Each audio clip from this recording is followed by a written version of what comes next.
When famous movie star Clint Eastwood walked into Mario's Italian restaurant on Fifth Avenue with his 10-year-old son Tommy, everyone noticed. How could they not? This was the man from all those cowboy movies, the tough guy who never smiled, the actor who made millions of dollars pretending to be heroes on the big screen. But tonight, he wasn't pretending to be anyone. He was just a tired father trying to have dinner with his son, hoping nobody would make a big fuss about it. Tommy Eastwood sat across from his dad in the fancy restaurant, looking down at his plate. The boy wore special metal supports on both his legs, the kind that helped him walk when his muscles couldn't do all the work by themselves. 2 years ago, Tommy had been in a terrible car accident. The same accident that took his mother's life. Since that horrible day, Tommy's legs didn't work the way they used to, and his father didn't smile the way he used to either. The restaurant was the fanciest place in all of New York City. Crystal chandeliers hung from the ceiling like frozen waterfalls made of diamonds. The plates were so white they almost glowed. Every fork and knife was polished until you could see your reflection in them. Rich people in expensive clothes sat at tables covered with crisp white tablecloths, eating tiny portions of food that cost more than some families spend on groceries for a whole week. If you enjoyed this beginning and want to see how one small act of kindness changes everything, make sure you keep listening, because what happens next will absolutely amaze you. Working at Mario's was a young woman named Sarah Chun. She was 27 years old, and she was the only server in the whole restaurant who didn't look like everyone else. While most of the waiters were older white men in perfect tuxedos, Sarah was a young Asian American woman who had fought hard to get this job. She wore the same black vest and white shirt as everyone else, but she knew some customers looked at her differently. Some people whispered when she walked by. Some people never looked her in the eye. But Sarah had learned to keep her head high and do her job with a smile, no matter what. What nobody at Mario's knew was that Sarah wasn't just a waitress. She had a college degree.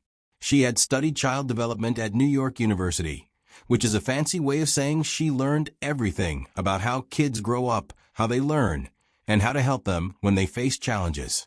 She had been working on a master's degree too, which is an even higher level of education, focusing on helping children with disabilities. But life had thrown her some curveballs, and she'd had to leave school to help her younger brother pay for his own education. Now she worked 3 jobs, saving every penny she could, dreaming of the day she could finish what she started. Tonight, as Sarah carried a tray of appetizers past Clint Eastwood's table, she noticed something that made her heart squeeze tight in her chest.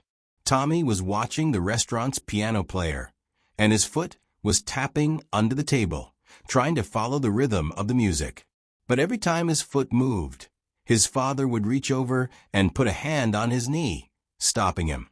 The message was clear. Sit still, don't draw attention, don't embarrass us. Sarah knew that look on Tommy's face.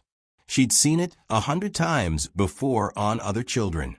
It was the look of someone who wanted to do something, wanted to try something, but was too afraid of failing in front of everyone. It was the look of someone who had been told no so many times that they'd started to believe they couldn't do anything right. And here's something incredible that's about to happen. So stay with this story, because the next few minutes will change multiple lives forever in ways nobody could predict. The piano player, an elderly man named Mr. Peterson, who had worked at Mario's for 30 years, started playing a new song. It was a gentle waltz, the kind of music that makes you want to sway back and forth. Tommy's eyes lit up like someone had turned on a light switch inside him. He remembered something, Sarah could tell. Maybe he remembered dancing with his mother before the accident. Maybe he remembered a time when his body did what he wanted it to do. Before anyone could stop him, before his brain could tell him all the reasons why it was a bad idea, Tommy pushed his chair back. The screech of wood against the marble floor made everyone in the restaurant turn and look. Tommy stood up, wobbling on his metal leg braces. And he did something that shocked every single person in that room. He held out his hand to Sarah. "Would you dance with me?"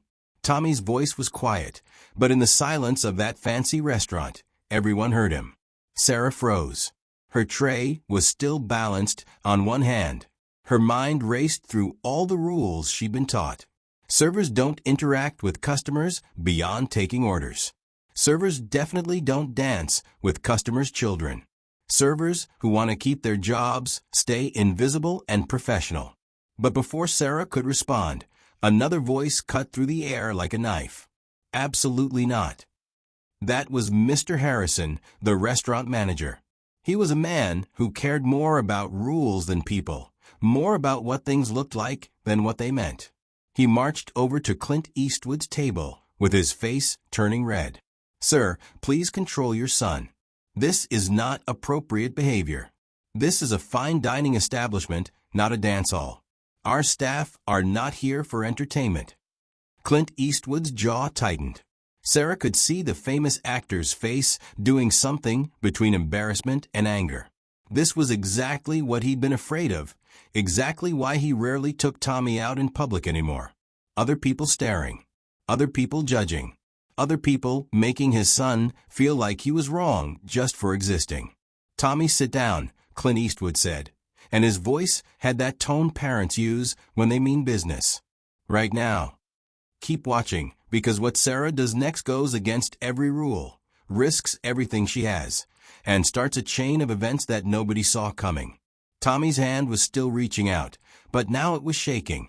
His eyes filled with tears that he was trying hard not to let fall. Sarah watched as the light that had been shining in the boy's eyes started to dim, like someone was slowly turning down that switch again.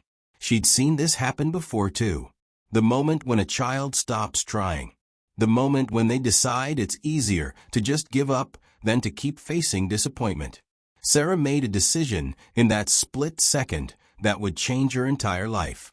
She set down her tray on an empty table. With slow, deliberate movements, she untied her server's apron and folded it neatly, placing it on top of the tray. Every eye in the restaurant watched her. Mr. Harrison's mouth fell open. Clint Eastwood leaned forward in his chair. The other servers stopped moving, like someone had pressed pause on a video. "Mr. Harrison," Sarah said calmly, looking directly at her boss, "my shift ended 5 minutes ago. I'm no longer on the clock." Then she turned to Tommy and smiled the warmest kind of smile. "I would be honored to dance with you, but I can't dance in my work apron. Let me fix that." Tommy's face transformed. That light switched back on, brighter than before. Sarah walked over and gently took Tommy's outstretched hand. It was sweaty and trembling, but she held it like it was the most natural thing in the world. "I should tell you," she said quietly, so only Tommy could hear, "I'm not a very good dancer. You might have to lead." What happened next brought some people to tears and made others angry, but nobody could look away. Tommy took a step forward. His right leg, locked in its metal brace, scraped across the floor with a harsh sound that made several people wince. But Sarah didn't try to help him or guide him or take over. She simply moved her own feet to match his pace. When he stepped with his right foot, she stepped back with her left. When he shifted his weight, wobbling dangerously, she adjusted her own balance, but never tried to hold him up. She was letting him lead, really lead, maybe for the first time since his accident. The piano player, Mr. Peterson, saw what was happening. Without being asked, he slowed down his playing, making the rhythm easier to follow. The other staff members stopped what they were doing. Some of the customers pulled out their phones, recording the moment. Others just watched with their hands over their hearts. Clint Eastwood sat frozen in his chair. His hands gripped the edge of the table, so hard his knuckles turned white. Sarah could see the internal war happening on his famous face. A part of him wanted to stop this, wanted to protect his son from potential failure and embarrassment. But another part of him, maybe a part that had been sleeping for 2 years, was waking up. He was seeing his son not as a broken thing that needed fixing, but as a person with his own will, his own desires, his own strength. And here's where the story takes its first major twist that nobody expected. So keep listening, because everything you think you know is about to change.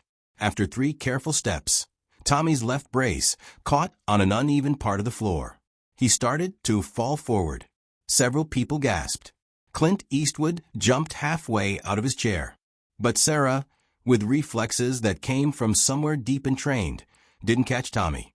Instead, she went down with him, gracefully lowering herself so that when they both ended up on one knee, it looked almost like it was part of the dance, like they'd planned it that way. "That was excellent," Sarah whispered to Tommy. "You're doing better than my last dance partner. He stepped on my foot 3 times. Tommy giggled. Actually giggled. The sound was so unexpected in that silent, fancy restaurant that several people smiled despite themselves. Sarah helped Tommy back to his feet, and they completed one more full turn before she guided him back to his table. The restaurant erupted in applause. Not everyone clapped. Some people looked uncomfortable, like they'd witnessed something that broke unspoken rules about how society should work. But most people recognized they'd seen something special, even if they couldn't quite explain what it was. "Thank you for the dance," Sarah said formally to Tommy, treating him like an adult, like someone worthy of respect. It was an honor.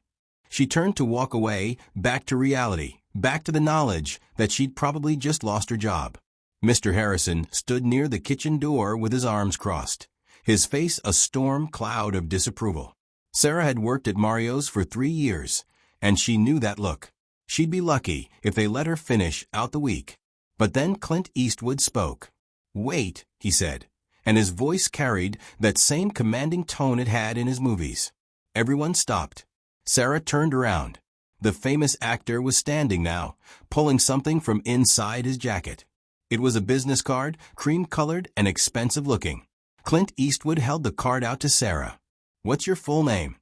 "Sarah Chun, sir," she replied, her voice steady even though her heart was pounding.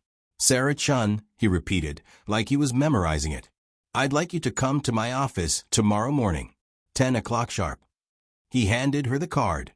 On it was printed Eastwood Entertainment Productions, with an address in Midtown Manhattan. The restaurant seemed to hold its breath. Was this good or bad? Was the famous actor going to help her or destroy her? Nobody could tell from his face, which was as unreadable as ever. "Dad," Tommy said, tugging on his father's sleeve. "Why did you do that?" It was a good question. Clint Eastwood looked at his son, really looked at him, maybe for the first time in months. "I don't know yet, buddy," he admitted quietly. "But I think I need to find out."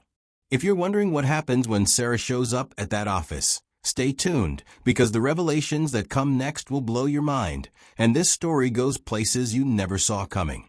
Sarah left the restaurant that night with her apron in her bag and a business card burning a hole in her pocket. She took the subway home to her small apartment in Queens, riding the train for 45 minutes through tunnels and stations, her mind spinning with possibilities and fears. What did Clint Eastwood want with her? Was he going to make sure she never worked in a restaurant again? Was he going to sue her for some reason? Rich people did things like that sometimes. Her mother had always warned her. When she got home, her younger brother Daniel was studying at their tiny kitchen table, textbooks spread out everywhere. Daniel was in his 2nd year of medical school, chasing his dream of becoming a doctor. Sarah had put her own dreams on hold to help pay for his education, working 3 jobs and saving every penny. She didn't regret it, not for a second. Daniel was going to help so many people someday. "How was work?" Daniel asked without looking up from his anatomy textbook. "Weird," Sarah said honestly. "I might have gotten fired. Or hired. I'm not really sure." That got Daniel's attention. He looked up, concerned. "What happened?" Sarah told him the whole story. When she finished, Daniel was quiet for a moment, thinking it through the way he thought through complex medical problems. "Sarah," he said finally, "do you remember what you were studying before you had to leave school?" "Your research project." Of course, she remembered. Sarah had been working on a revolutionary approach to helping children with mobility issues. Instead of the traditional physical therapy that focused on making children do exercises over and over, her method was based on letting children lead their own movement, discovering what their bodies could do through play and dance and exploration. Her research advisor had called it brilliant. Her professors had encouraged her to publish her findings. But then money had run out, and she'd had to make a choice between her dreams and her brother's future. "I remember," Sarah said quietly. "Didn't you submit that research to some big foundation for funding?" Daniel pressed. "Like, didn't you apply for grants to start a real program?" Sarah had. She'd applied to 12 different foundations and organizations over the past 3 years, whenever she could scrape together time between her jobs. Every single one had rejected her. Some hadn't even bothered to send a rejection letter. One foundation in particular had rejected her 3 separate times, even though she'd revised and reapproved her proposal each time with better data, more evidence, stronger arguments. That foundation had been the Eastwood Family Foundation, run by Clint Eastwood himself. And here's the second twist that makes this whole story even more complicated. So stay with me, because this gets really interesting. Sarah pulled out the business card Clint Eastwood had given her and really looked at it for the first time. Below the company name was a second line she hadn't noticed in the dim restaurant light. Eastwood Family Foundation, Educational and Medical Initiatives. Her hands started shaking. "Daniel," she whispered. "He's the one. The foundation that kept rejecting me. That was his foundation." Daniel's eyes went wide. "So you're telling me that the famous actor, whose kid you just danced with, whose foundation rejected your proposal 3 times, has now asked you to come to his office? Sarah, what is happening?" "I have no idea," Sarah admitted.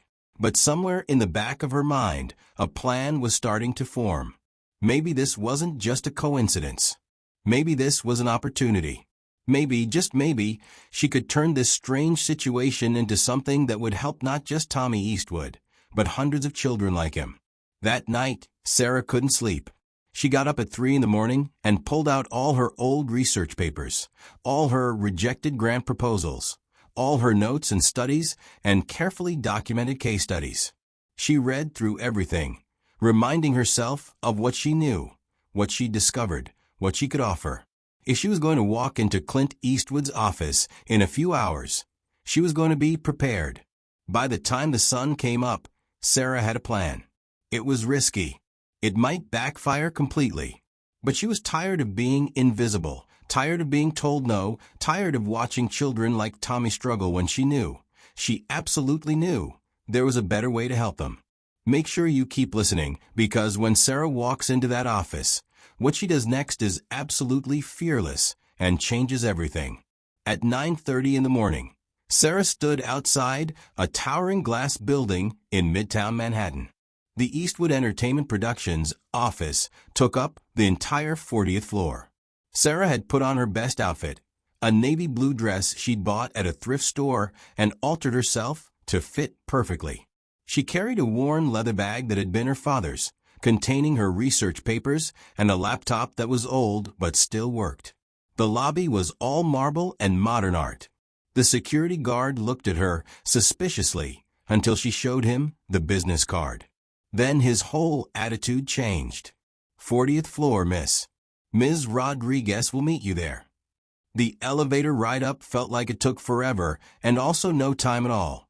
When the doors opened, Sarah stepped into a reception area that was bigger than her entire apartment. Floor-to-ceiling windows showed a view of Manhattan that made the city look like a toy model. Everything was sleek and expensive and designed to make visitors feel small. A woman in her 40s with sharp eyes and perfect posture approached.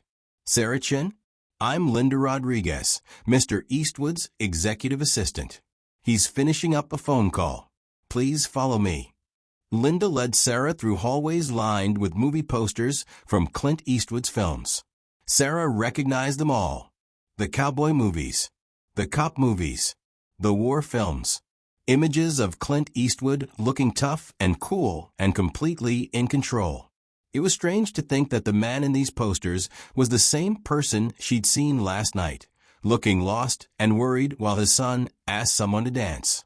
They passed an open conference room where several people in business suits were having a meeting. One of them saw Sarah and did a double take, clearly wondering who this young Asian woman was and why she was being escorted to the big boss's office. "Here we are," Linda said, opening a massive wooden door. "Mr. Eastwood will be with you shortly." Can I get you coffee? Water. Water would be great, Sarah said, her throat suddenly dry. Linda left, and Sarah found herself alone in the most impressive office she'd ever seen. One entire wall was windows overlooking Central Park. The desk was made of dark wood that gleamed under recessed lighting. Bookshelves held not just books, but awards, including several Oscar statues that caught the morning light. Photos in silver frames showed Clint Eastwood with presidents, with other famous actors, with important people whose names Sarah didn't know, but whose power was obvious. And there, on the corner of the desk, was a photo that made Sarah's breath catch. A beautiful woman with kind eyes holding a baby. The woman was laughing, and even in the still photograph, you could feel the warmth of that laugh. Sarah knew, without being told, that this was Tommy's mother, the woman who had died in the same accident that injured Tommy's legs. Her name was Jennifer, a voice said behind her, making Sarah jump. She turned to find Clint Eastwood standing in the doorway. He looked different than he had in the restaurant. More tired. More human. Without the public mask he usually wore, he just looked like a sad father who was trying his best and failing. And what Clint Eastwood says next reveals the third shocking twist in this story. So don't go anywhere. She would have loved what you did last night, Clint Eastwood continued, walking into the office and closing the door behind him. Jennifer believed in letting Tommy be himself, letting him try things, letting him fail if that's what it took. I've been doing the opposite since she died, keeping him safe, keeping him protected, keeping him from living any kind of real life. Sarah wasn't sure what to say, so she stayed quiet, letting him talk. Clint Eastwood sat down in one of the chairs near the window, not behind his desk.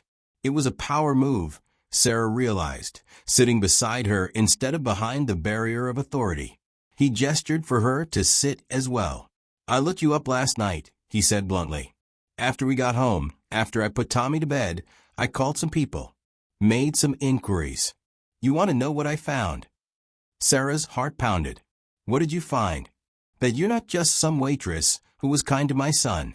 You're Sarah Chun, who graduated top of her class from NYU with a degree in child development. You're Sarah Chun, who was working on a master's degree in special education, focusing on motor development in children with disabilities, before you had to drop out for financial reasons. You're Sarah Chun, who has been working 3 jobs for the past 2 years to put your younger brother through medical school. He paused, and his next words hit like a hammer. And you're Sarah Chun, who applied to the Eastwood Family Foundation for a grant 3 separate times to fund a revolutionary rehabilitation program called Moving Forward, which my staff rejected without me ever seeing the proposals. Sarah felt her face flush. So, you know everything. Not everything, Clint Eastwood said. I don't know why you approached Tommy last night. Was it really just kindness? Or did you know who I was? Did you plan it? Here it was. The moment of truth. Sarah could lie, could claim it was all innocent coincidence.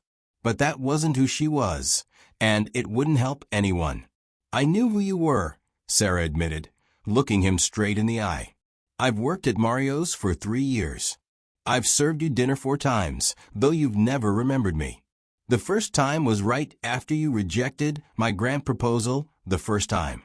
The second time was after the second rejection. Last night was 2 weeks after the third rejection. Clint Eastwood's face hardened. So you used my son?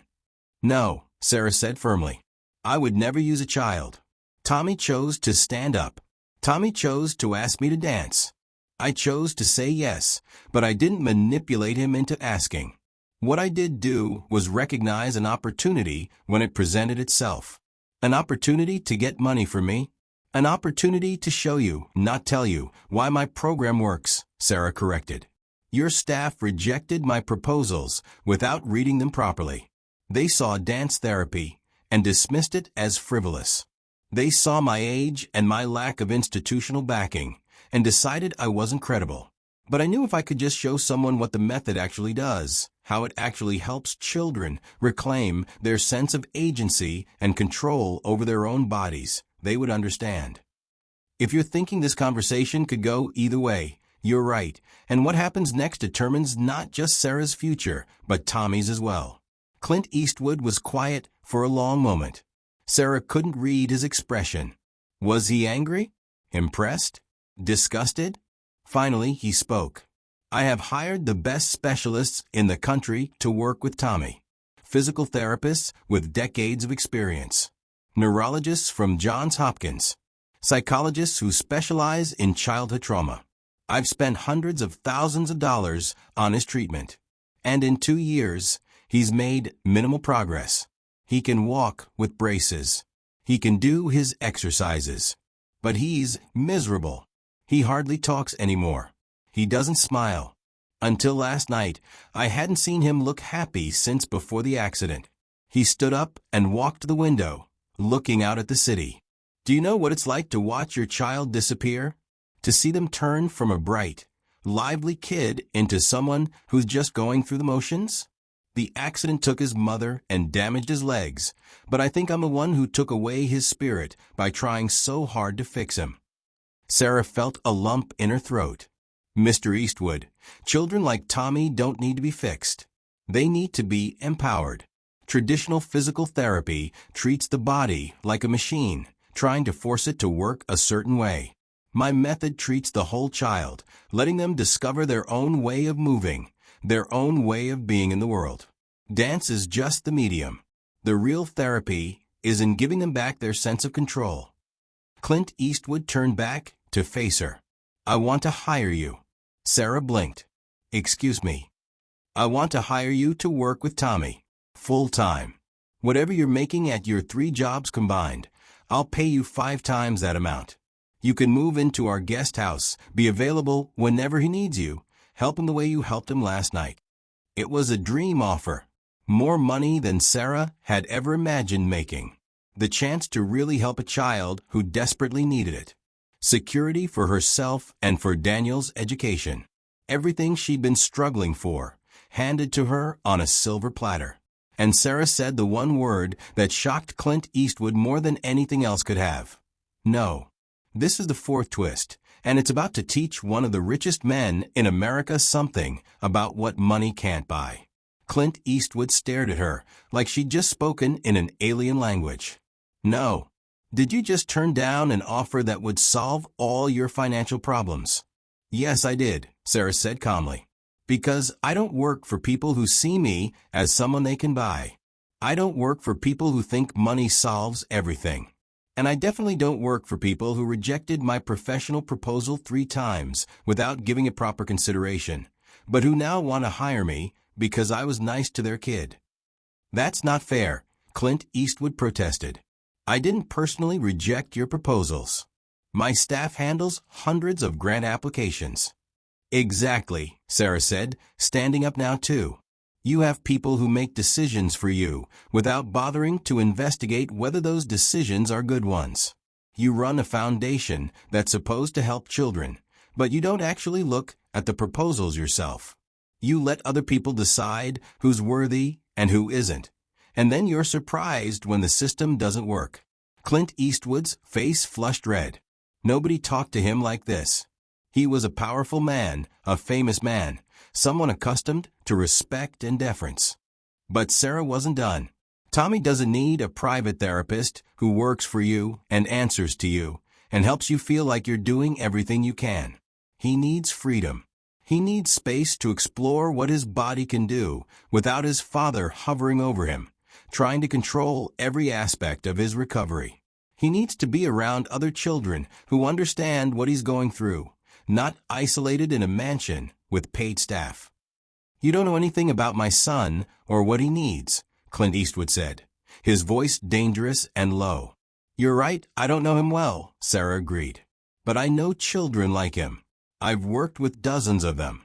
And I know the difference between helping and hovering, between supporting and smothering. She pulled a flyer from her bag and placed it on his desk. This is information about moving forward. We meet Tuesdays and Thursdays at 4 o'clock in a community center in Queens. It's not fancy.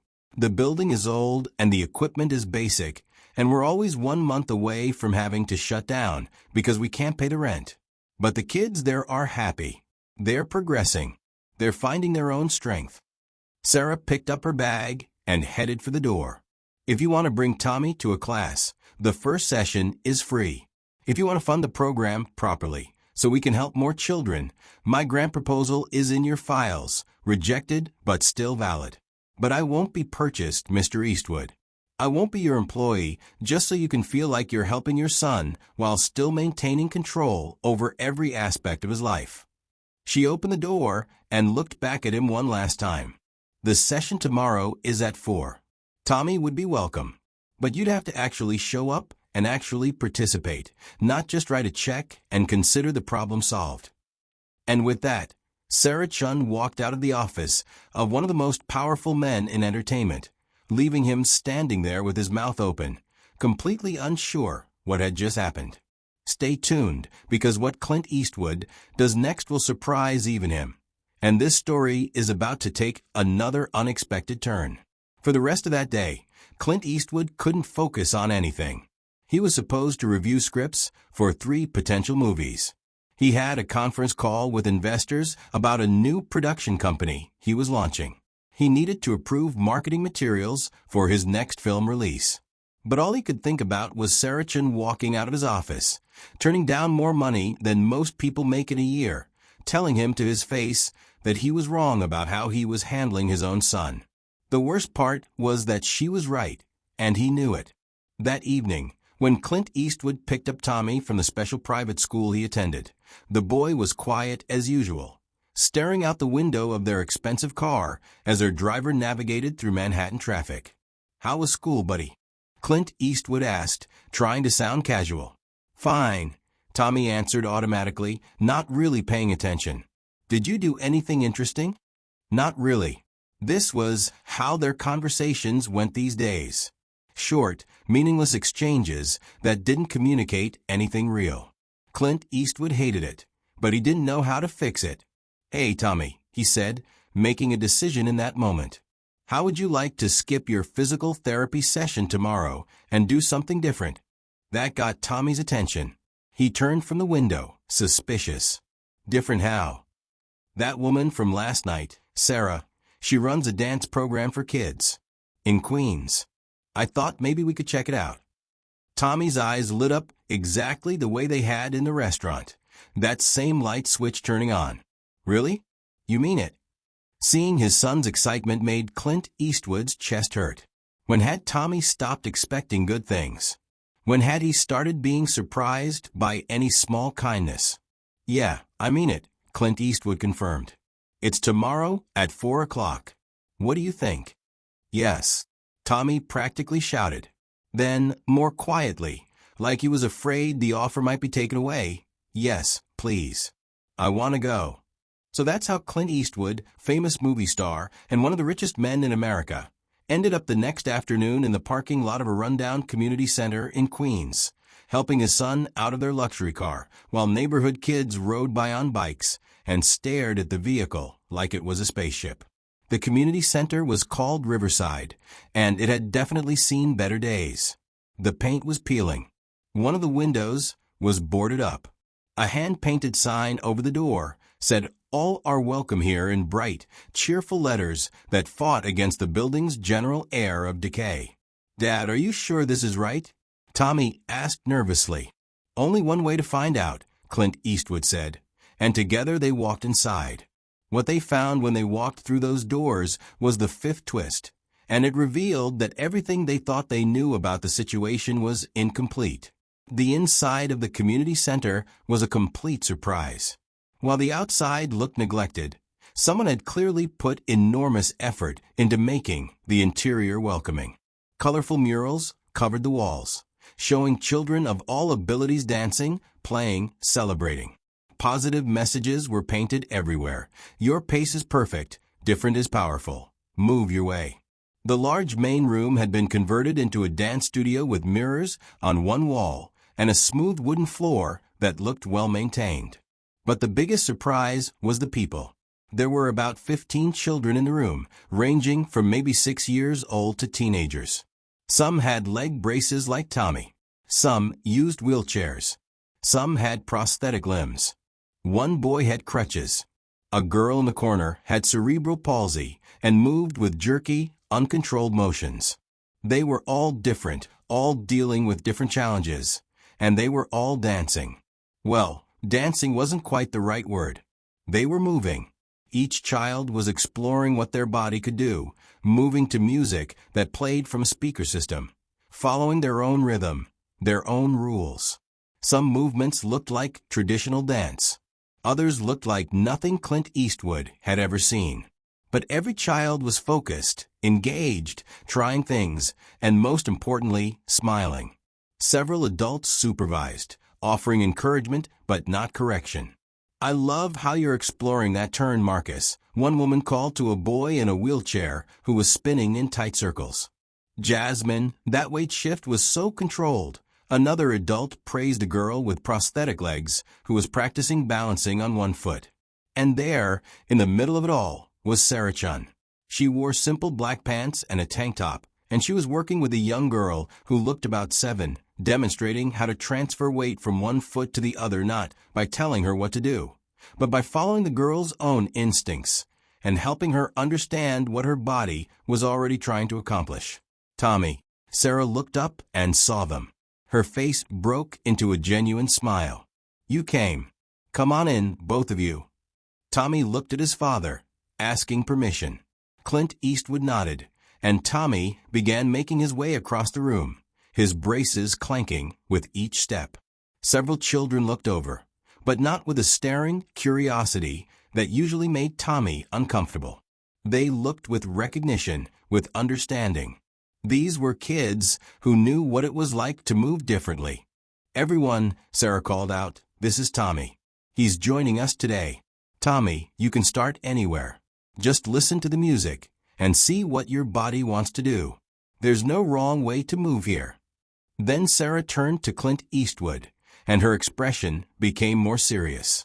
"Parents observe from the benches along the wall," she said, pointing.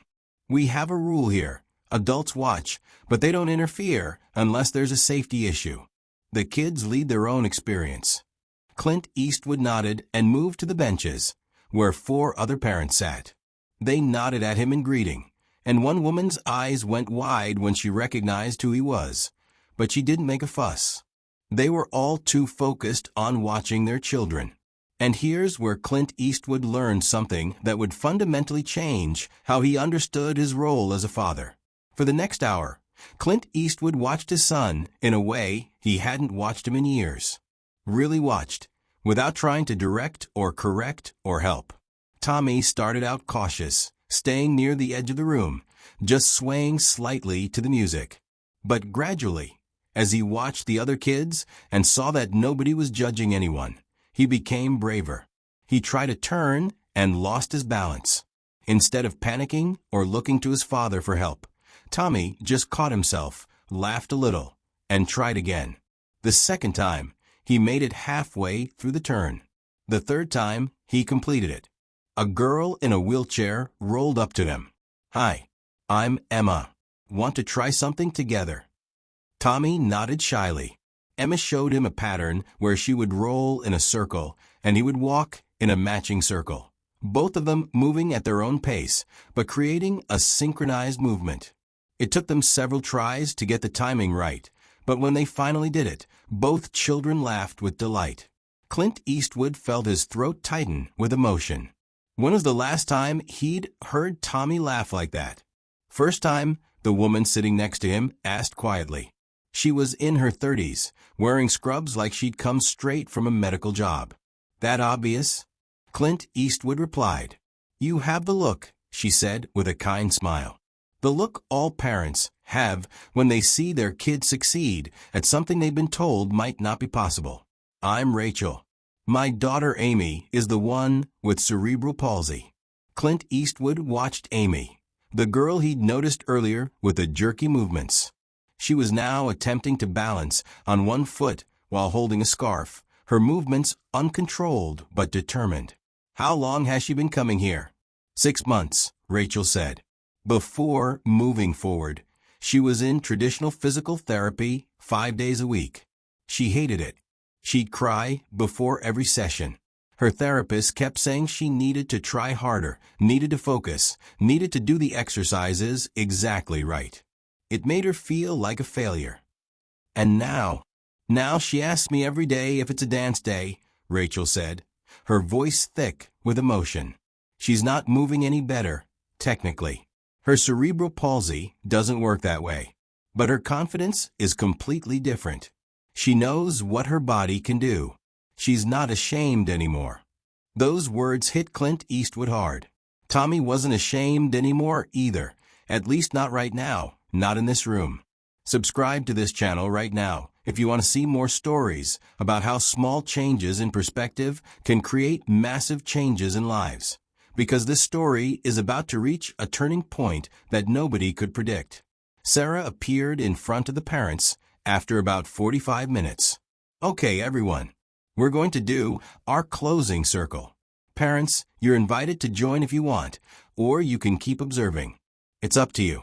3 of the 5 parents stood up to join. Clint Eastwood hesitated, then followed. The children formed a rough circle, and the parents stood behind their kids. Sarah stood in the center. Closing circle questions, she announced. First question, what did your body teach you today? One by one, the children answered. My body taught me I can spin faster than I thought, said Emma from her wheelchair. My body taught me that falling is okay if you get back up, said a boy with prosthetic legs.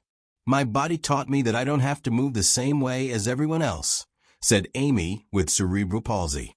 When it was Tommy's turn, he was quiet for a moment, thinking. My body taught me that it's stronger than I thought it was, he finally said.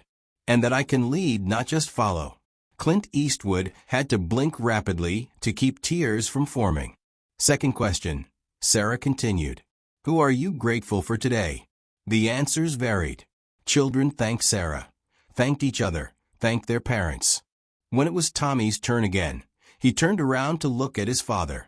I'm grateful for my dad, Tommy said, because he brought me here even though I don't think he wanted to.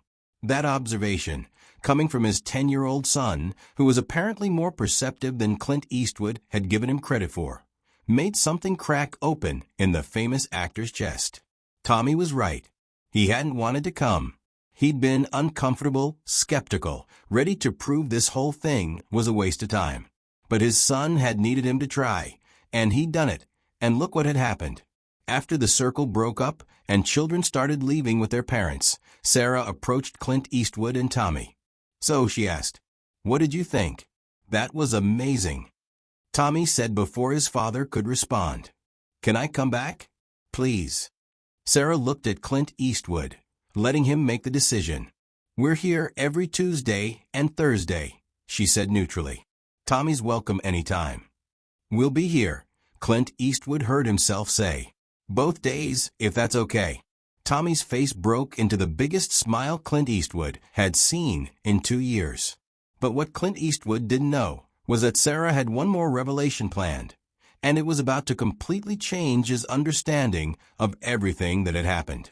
As other families left, Clint Eastwood noticed that Sarah kept checking her watch nervously. Are you expecting someone? He asked. Actually, yes, Sarah admitted. A reporter from the New York Times. She's doing a story about community-based rehabilitation programs, and she wanted to interview some families and observe a session. She should be here any minute. Clint Eastwood felt a flash of anger. You invited a reporter? On the day you knew I'd be bringing Tommy? Is this whole thing a publicity stunt? Sarah met his eyes steadily. The reporter interview was scheduled 3 weeks ago, long before I ever danced with Tommy. But yes, I hoped you'd be here today, and yes, I hope she'd see you and realize this program is important enough that even famous people bring their children here. That's called strategic advocacy, Mr. Eastwood. It's what people without power have to do when people with power won't listen any other way. Before Clint Eastwood could respond, the door opened and a woman with a professional camera and press badge walked in. Hi, I'm Janet Mills from the Times. Am I too late for the session?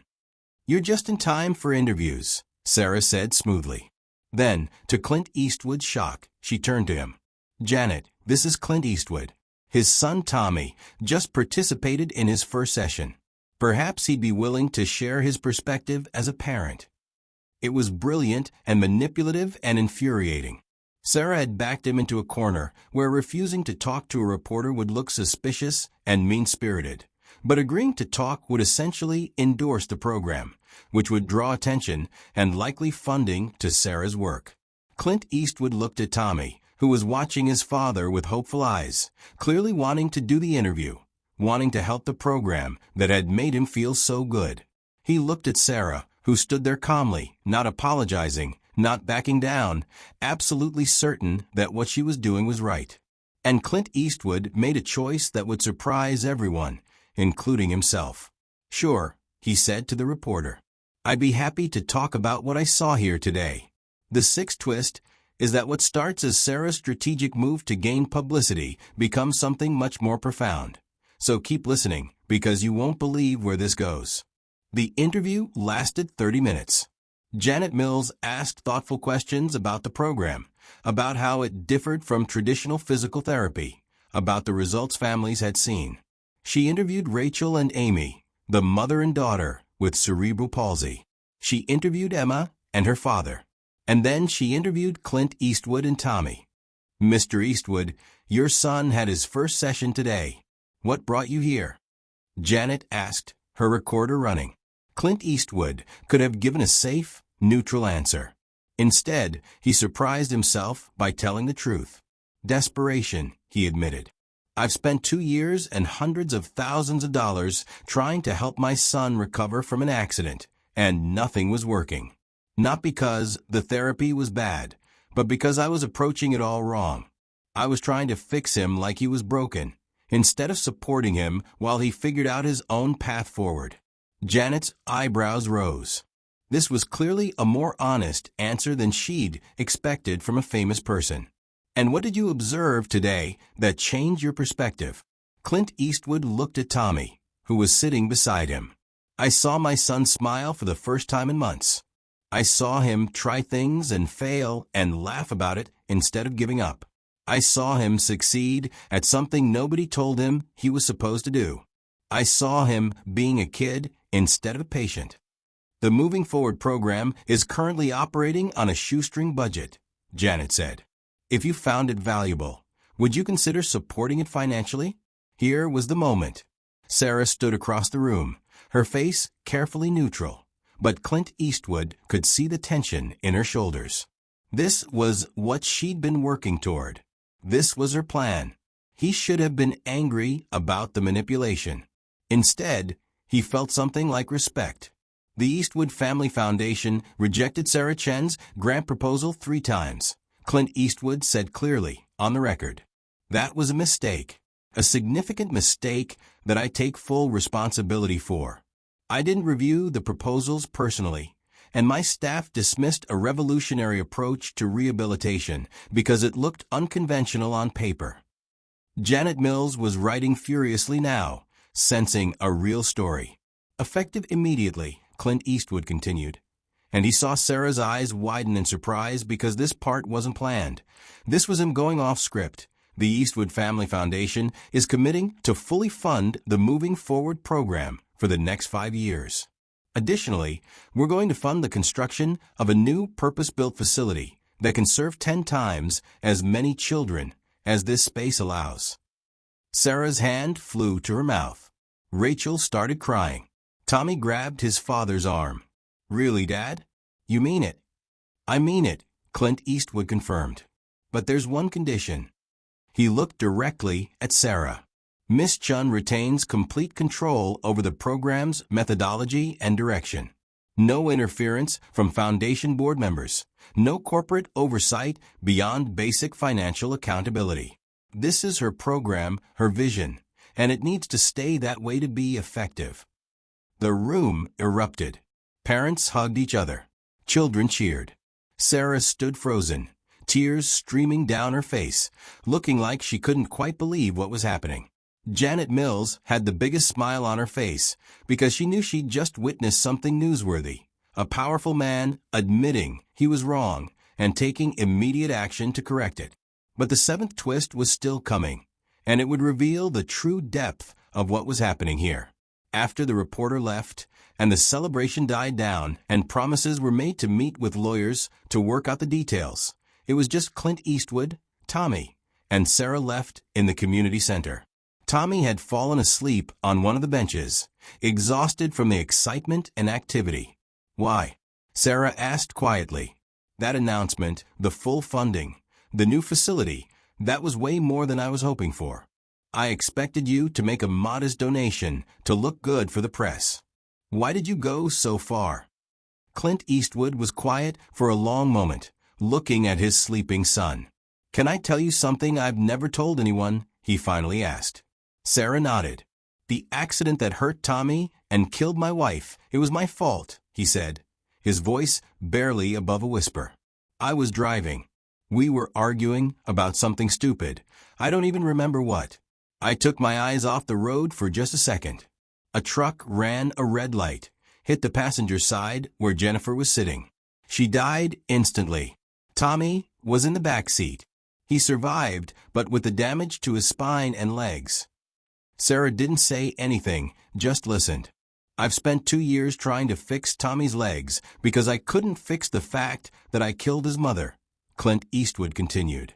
"Every therapy session, every specialist, every experimental treatment, it was all me trying to undo what I'd done. But you can't undo the past. You can only move forward from it, which is apparently the name of your program, though I doubt that's a coincidence." "It's not," Sarah admitted. "Moving forward is about exactly that. Accepting what happened, accepting what is, and finding your own way to move through the world from that starting point." "Tommy doesn't need his legs fixed," Clint Eastwood said, finally understanding. "He needs his father to stop being paralyzed by guilt and grief. He needs permission to be happy again, even though his mother is gone and his legs don't work the same way they used to. And I need to learn how to give him that permission." Sarah moved to sit beside him on the bench. "Mr. Eastwood, grief doesn't have a timeline. Guilt doesn't disappear just because you wanted to. But you took a step today, literally and figuratively. You came here even though you didn't want to. You let Tommy try something new. You admitted publicly that you made mistakes. Those are all forms of moving forward. If this story is touching your heart, hit that subscribe button and turn on notifications because we share stories like this that remind us what really matters in life. And this story still has more to reveal. 3 months later, construction began on the new Moving Forward Rehabilitation Center.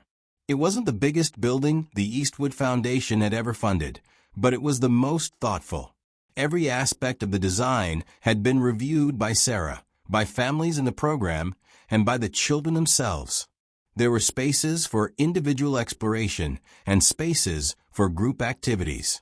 There were areas designed for different types of mobility devices. There was an adaptive playground outside where children could test their skills in a safe environment. The whole place was designed around the idea that children with disabilities weren't broken things to be fixed, but whole people who deserved spaces that celebrated their way of moving through the world. Clint Eastwood showed up to the groundbreaking ceremony, as did Tommy, who insisted on helping turn the first shovel of dirt despite his braces making it difficult. News cameras captured the moment. The story had gone viral after Janet Mills' article in the New York Times. People across the country had been moved by the image of a powerful man admitting his mistakes and taking action to correct them, and by the story of a young woman who had risked everything to advocate for what she believed in. But what people didn't know, what the cameras didn't capture, was the quiet conversation that happened after the ceremony in the construction trailer where Sarah had set up a temporary office. "I have a confession," Clint Eastwood said as they reviewed the building plans one more time. Sarah looked up from the blueprints. "What's that?" "I did see your grant proposals. All 3 of them." Sarah froze. "What?" "My staff recommended rejection, but the proposals crossed my desk for final approval each time. I saw them. I read the summaries. And I rejected them anyway." He took a deep breath. "Do you want to know why?" Sarah wasn't sure she did, but she nodded. "Because the whole thing made me angry," he admitted. "Your proposal talked about giving children autonomy, letting them lead, not forcing them into predetermined outcomes. And all I could think was how I'd failed to protect my own son, how I'd let him down in the worst way possible. Reading about your methodology felt like being told I was doing everything wrong with Tommy, which I was, but I wasn't ready to hear that. So I rejected your proposals not because they were bad, but because they were too good, too right, and that truth was too painful to face. This was the eighth and most important twist, the revelation that changed the entire meaning of everything that had happened. Sarah sat down heavily in a chair. So when I danced with Tommy at the restaurant, you already knew about my work. I recognized your name from the proposals. Yes, Clint Eastwood confirmed. When you took Tommy's hand, I realized you were doing exactly what your proposal had described. Following his lead, not imposing your own agenda. And I saw immediately that it worked. Tommy responded to you in a way he hadn't responded to any of the expensive specialists I'd hired. That's why I gave you my card. I needed to understand why I'd been so resistant to the very thing that could help my son. You could have just told me this months ago, Sarah said. I could have, he agreed. But you were right that day in my office. I needed to learn to follow instead of lead. If I just confessed everything and thrown money at you immediately, I would have been trying to control the situation, trying to buy my way to redemption. By letting you do things your way, by showing up to the community center, by actually participating, I learned the lesson I needed to learn. Sarah shook her head in amazement. This whole time, I thought I was playing you. But you were letting me play you because you knew it was what both of us needed. I prefer to think we were both finding our way to the same destination, Clint Eastwood said with a slight smile. Just taking different paths to get there. Over the next 6 months, the new facility took shape. Sarah quit all 3 of her jobs to become the full-time director of Moving Forward.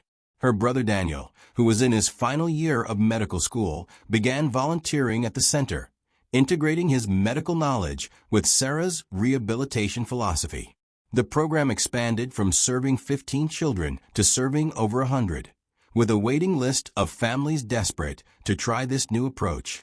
Tommy Eastwood continued to improve, not in the sense that his legs were magically healed, but in the sense that he learned to work with his body as it was, finding his own way of moving that was efficient and sustainable for him. By his 11th birthday, he was using only 1 brace and a cane, and more importantly, he was happy. He'd made friends at Moving Forward, friends who understood what it was like to have a body that worked differently. He'd even started helping new children who came to the program, showing them that there was no one right way to do anything. And Clint Eastwood learned to be a different kind of father. He still worried about Tommy, still wanted to protect him, but he'd learned the difference between protecting and imprisoning. He showed up to every Tuesday and Thursday session, not to supervise or direct, but to watch and support. He'd even participated in some of the parent workshops Sarah had started offering, learning about how to support a child with disabilities without making the disability the defining feature of their identity. The moment that made it all worth it came 8 months after that first dance in the restaurant. Make sure you're still with us, because this final twist brings everything full circle in the most beautiful way possible. The Moving Forward Center was hosting its first major fundraising gala, an event designed to attract donors and spread awareness about the program. The event was held at the new facility, now complete and beautiful, filled with photographs and videos of children discovering what their bodies could do. The gala was well attended. Wealthy donors mingled with families from the program. Politicians showed up to be photographed with Clint Eastwood, hoping some of his positive publicity would rub off on them. Reporters circulated, documenting the success story. But the highlight of the evening was the demonstration. 10 children from the Moving Forward program, including Tommy, had choreographed their own performance, a celebration of different ways of moving set to music. Each child had contributed ideas, and Sarah had helped them string those ideas together into something cohesive. When the lights dimmed and the music started, the audience fell silent. The children moved onto the floor, some walking with braces, some using wheelchairs, some with prosthetic limbs, some with cerebral palsy affecting their movement. They weren't all moving the same way. They weren't all moving to the same rhythm. But somehow it all worked together, each child's unique movement adding to the collective beauty of the whole. And then, in the middle of the performance, Tommy did something nobody had planned. He removed his single remaining brace, set down his cane, and stood on his own. The audience gasped. Sarah started to move forward, worried he might fall. But Clint Eastwood caught her arm, stopping her. "Wait," he whispered. "Let him lead." Tommy stood there for a moment, finding his balance. Then he took one step, then another. His gait was uneven and wobbling, and it would never look like a typical child's walk. But it was his walk, done his way, in his time, with his own strength. He made it 5 steps before his balance gave out. But this time, instead of being afraid of falling, Tommy let himself drop into a controlled crouch, then used his arms to push himself back up. It was all part of the movement, all part of his way of being in his body. The audience erupted in applause. Cameras flashed. But Tommy wasn't paying attention to any of that. He was looking at his father, and his father was crying openly, not with sadness, but with pride and joy and relief. After the performance, after the congratulations and the donations and the speeches, after the gala wound down and most people went home, Sarah found Clint Eastwood standing alone in the center's main hall, looking at a wall of photographs showing children at various stages of their journey with the program. "Thank you," he said simply when he noticed her approach. "For what?" Sarah asked. "You're the one who funded all this. You made it possible." "No," Clint Eastwood corrected. "You made it possible by having the courage to dance with my son when it went against every rule and risked your job. You made it possible by refusing my money until I understood what really mattered. You made it possible by teaching me that the best thing I could do for Tommy wasn't to fix him, but to give him space to fix himself." Sarah smiled. "You know what the funny thing is? I almost didn't take his hand that night. I almost just apologized and walked away, played it safe. But something told me that this moment mattered, that this one decision could ripple out and change things. I had no idea how much it would change." One dance, Clint Eastwood marveled. One 3-minute dance that redirected both our lives. "Not just ours," Sarah pointed out, gesturing to the photographs on the wall. "Look at all these families, all these children who now have hope and support they didn't have before. One small act of dignity and respect, multiplied 100 times over." Before you go, make sure to subscribe to this channel and hit the bell icon because we share stories about ordinary people doing extraordinary things, about moments that change lives, and about the power of treating everyone with dignity and respect regardless of who they are or what they look like. A year after that first dance, Moving Forward had expanded to 5 cities across the country. Sarah's methodology had been formally studied by researchers at 3 universities, all of whom confirmed what families already knew. Children in the Moving Forward program showed greater improvement in both physical function and psychological well-being compared to traditional therapy approaches. The program had been featured in medical journals, parenting magazines, and news programs. Sarah Chun had gone from being a waitress working 3 jobs to being recognized as an innovative leader in pediatric rehabilitation. But perhaps the most important change was the smallest one, the one that didn't make headlines.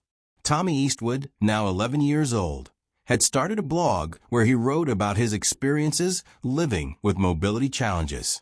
He wrote about the bad days when his body hurt and didn't do what he wanted. He wrote about the good days when he discovered he could do something he thought was impossible. He wrote about his mom, remembering her and missing her, but no longer feeling like his life had ended when hers did. And in every blog post, he ended with the same line: "You don't have to move like everyone else. You just have to keep moving forward." Tommy's blog found an audience of other children with disabilities, children who felt alone and broken and hopeless. His words, simple and honest, and coming from someone who truly understood, helped those children see that their lives weren't over, just different. That different wasn't wrong, that they could find their own way to move through the world.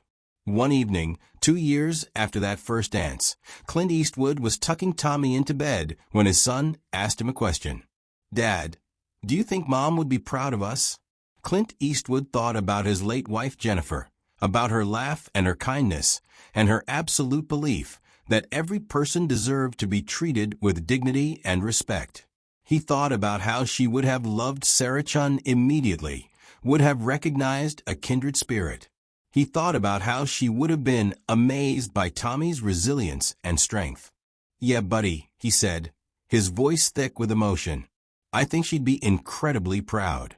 Not just of how you've learned to walk again, but of the person you're becoming.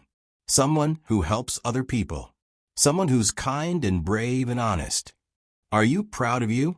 Tommy asked, which was a more complicated question. Clint Eastwood considered it carefully. "I'm proud that I was able to change," he finally answered. "I made a lot of mistakes, especially after your mom died. I was so caught up in my own guilt and grief that I forgot to think about what you actually needed. But I learned. Sarah taught me. You taught me. And now I'm trying to be the father you deserve." Tommy hugged him tightly. "You're a pretty good dad," he said generously.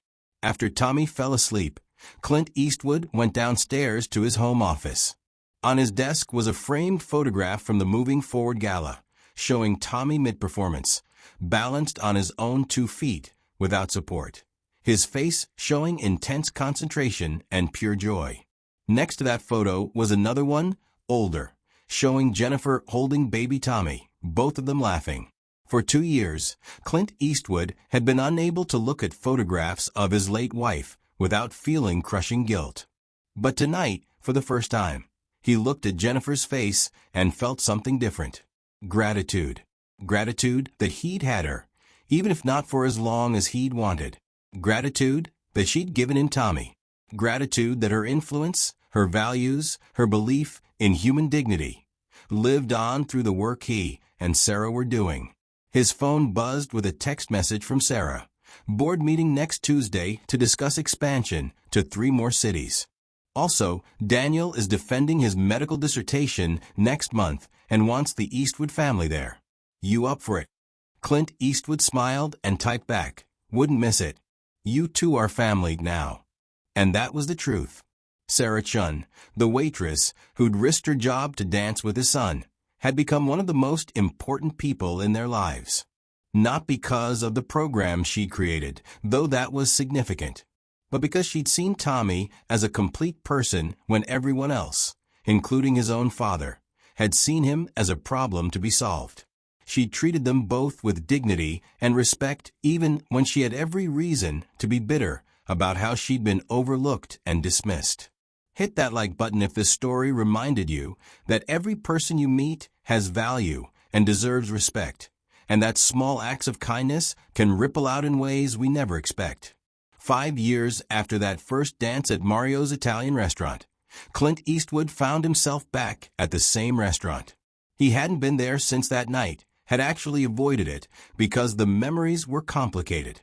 But tonight was special. Tonight was the anniversary of the Moving Forward Center, and Sarah had insisted they celebrate where it all began. The restaurant looked the same. Crystal chandeliers, white tablecloths, perfectly polished silverware. But when Clint Eastwood and Tommy walked in, followed by Sarah and her brother Daniel, who was now Dr. Daniel Chin working in pediatric rehabilitation, something was different. The manager who had been so concerned about propriety that night, Mr. Harrison, was gone. In his place was a younger woman who greeted them warmly and led them to their table without a hint of judgment or concern about what was proper.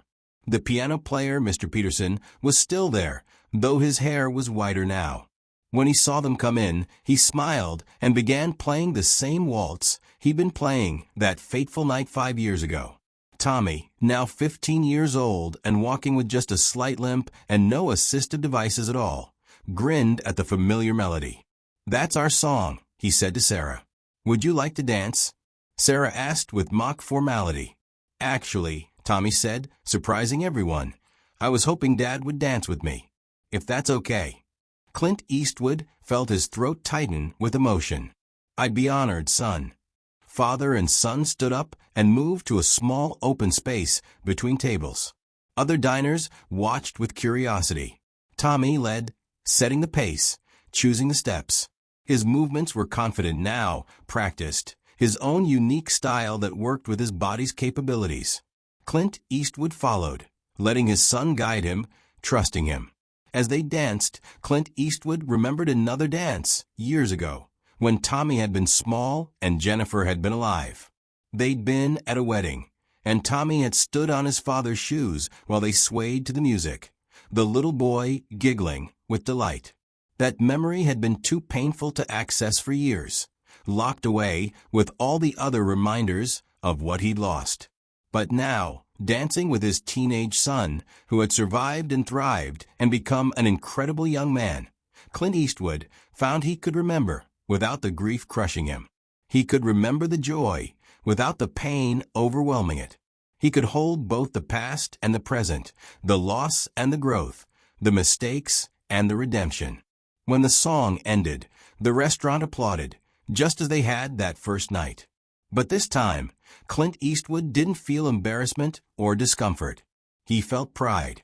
Back at their table, Sarah raised her glass of water.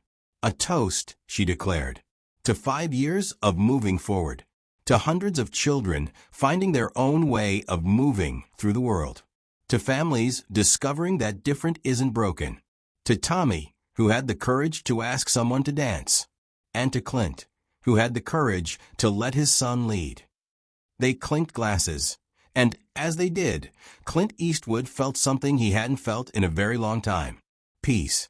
If you've made it this far in this story, thank you for listening to this journey about how one moment of connection between two people who were supposed to stay in their separate worlds ended up changing so many lives.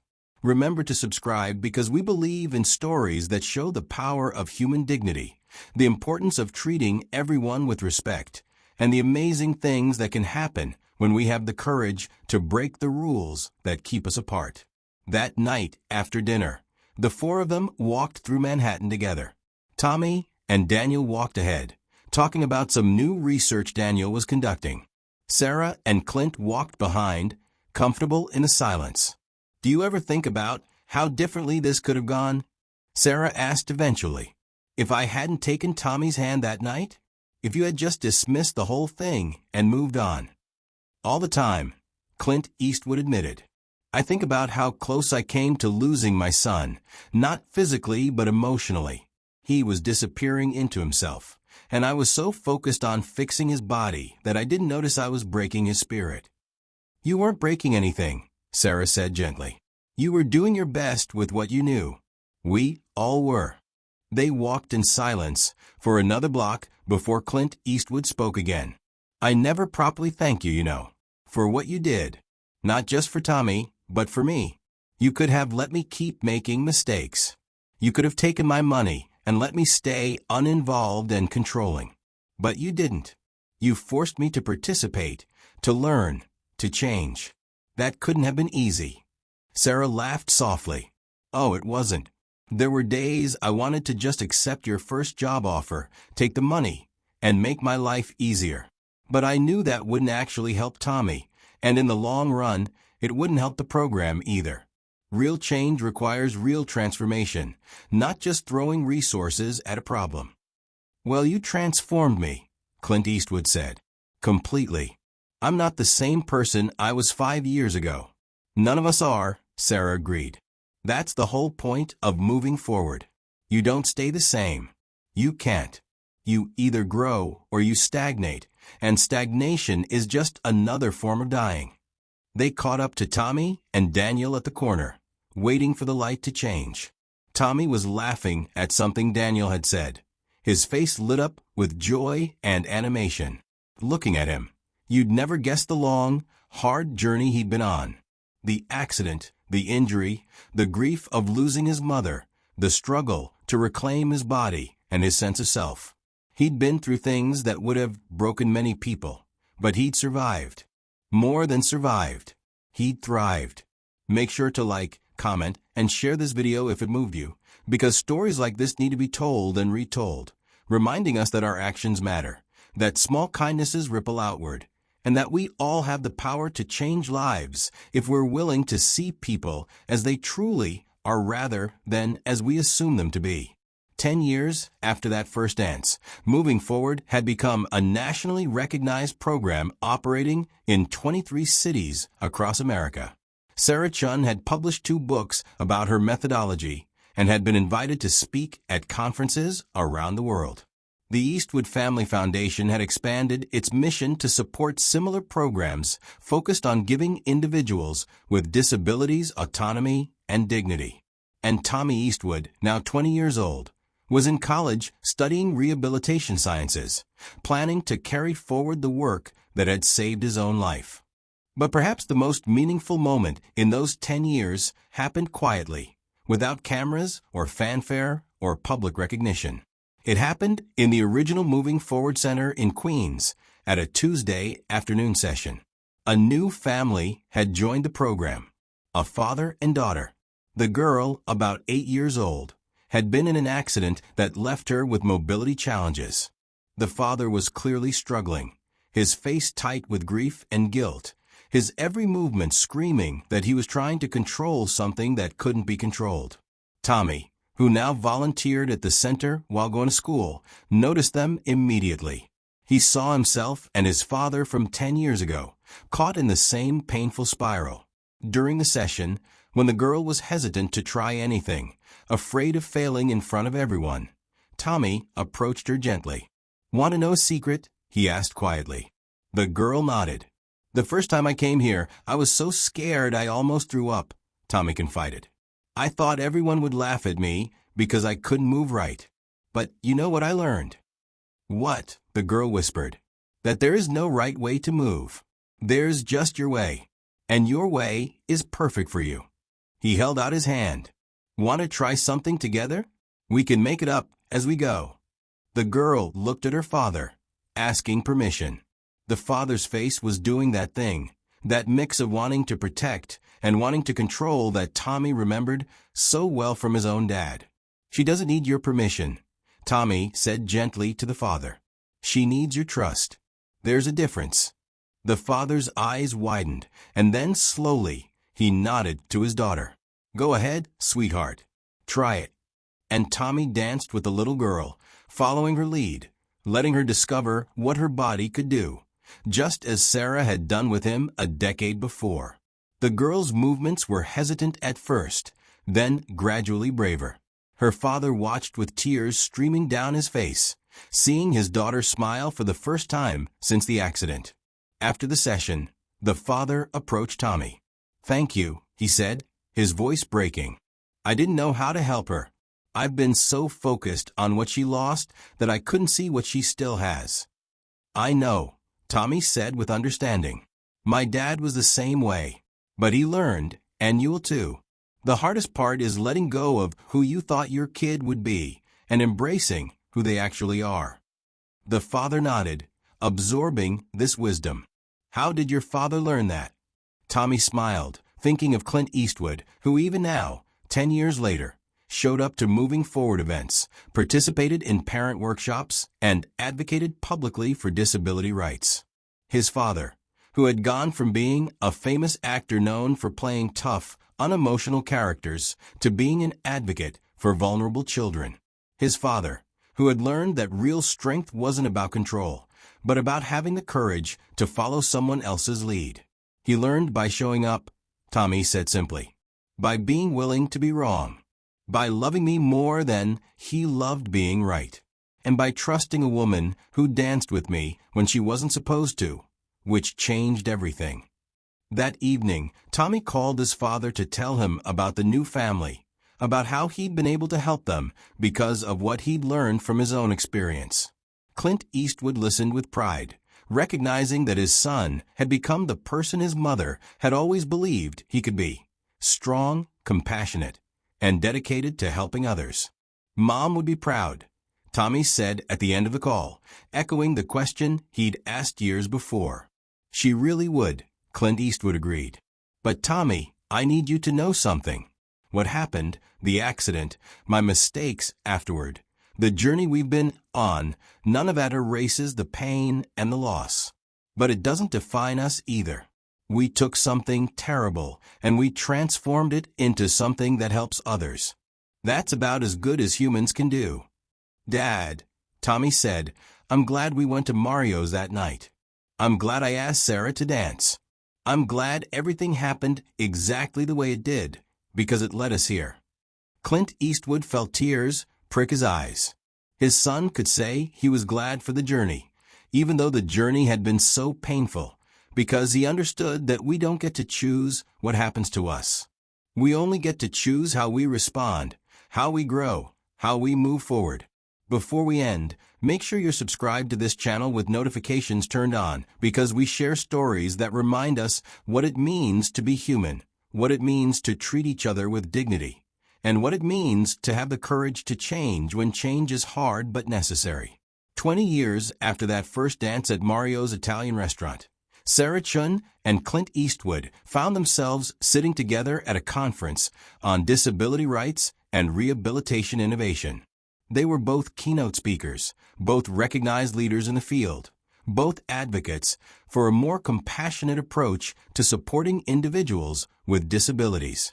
During a break between sessions, they stood together looking at a display of photographs from the early days of moving forward. There was the original community center in Queens, run down but full of hope.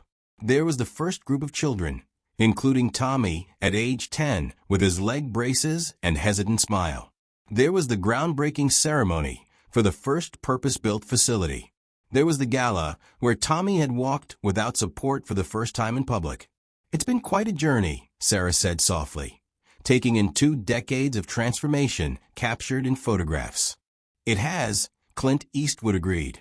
He was in his 70s now, his hair completely white, his face lined with age, but also with peace. You know what the strangest part is? What's that? I'm grateful for the accident, he said, and then quickly added, not for Jennifer's death. I'll never be grateful for that. But for what came after, for the journey Tommy and I went on, for meeting you, for everything we built together, for who we both became through the struggle.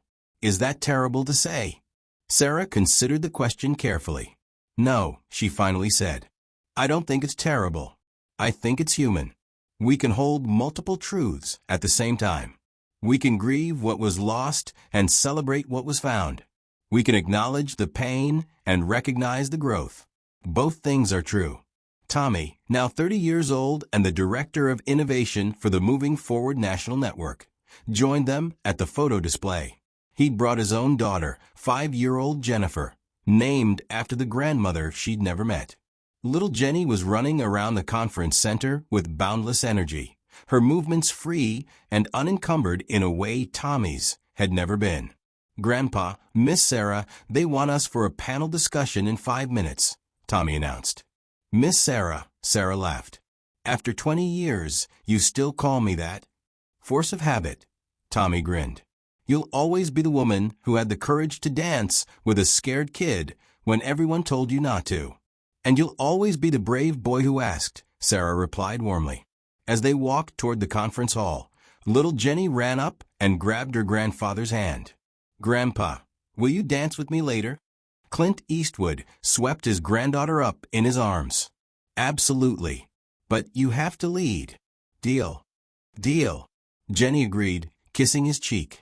Watching this interaction, Sarah felt a deep sense of satisfaction.